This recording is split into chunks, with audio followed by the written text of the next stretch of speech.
राजा जनक जी ने सुखदेव जी महाराज से कहा कि गृहस्थाश्रम में पढ़िए, शादी करिए।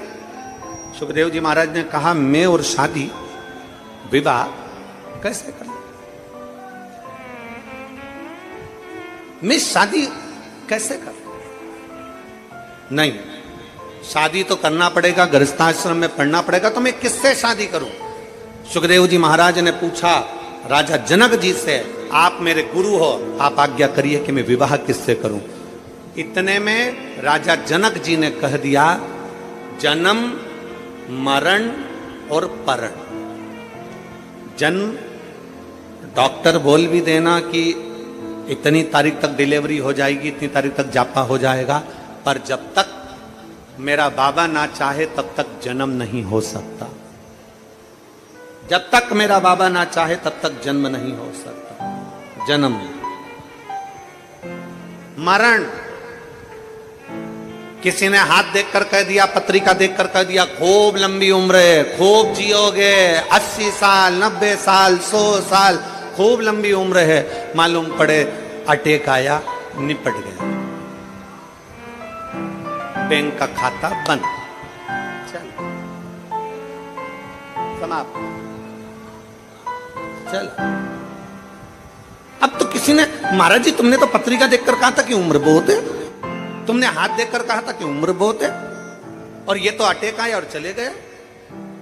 और किसी किसी को डॉक्टर ने कह दिया कि इसकी अंतिम सांस चल रही है, इसको घर ले जाओ। उसको घर ले गए, 4 बार गोबर से लीप के नीचे सुला दिया तो भी प्राण नहीं छूटे। वो जैसी की जैसी थी, वो जैसा की जैसा ही था, मरा ही नहीं।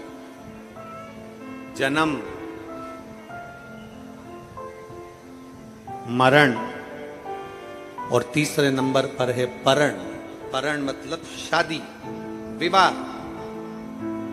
किसके साथ होगा, कब होगा, कैसे होगा, कहां होगा, ये उसने निश्चित कर रखा। परण ये उसने निश्चित करा।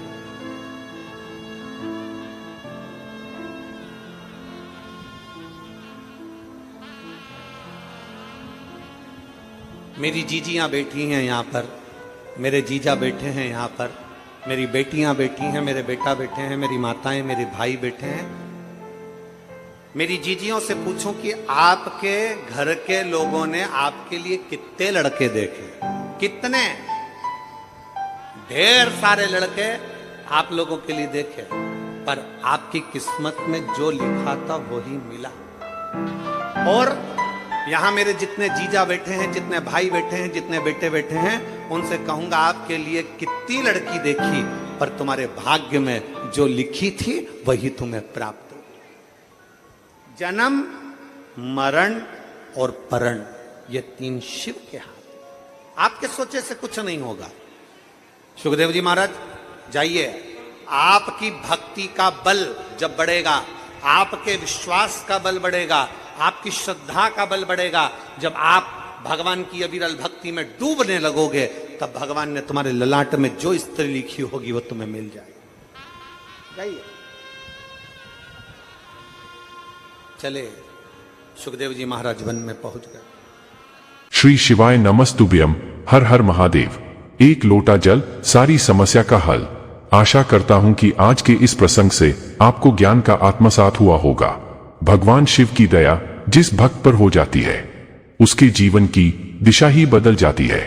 ऐसे ही कल्याणकारी उपायों के लिए हमारे YouTube चैनल शिव की दया दिशा को लाइक, शेयर और सब्सक्राइब करें, ताकि हमारा अपने धर्म से जुड़ाव बना रहे और हम सभी एक दूसरे से जुड़े रहे। आपका आत्मबल और विश्वास ही आपकी सफलता है। जिस इंसान का जितना विश्वास होगा, सफलता भी उतनी ही होगी। तो प्रेम से बोलिए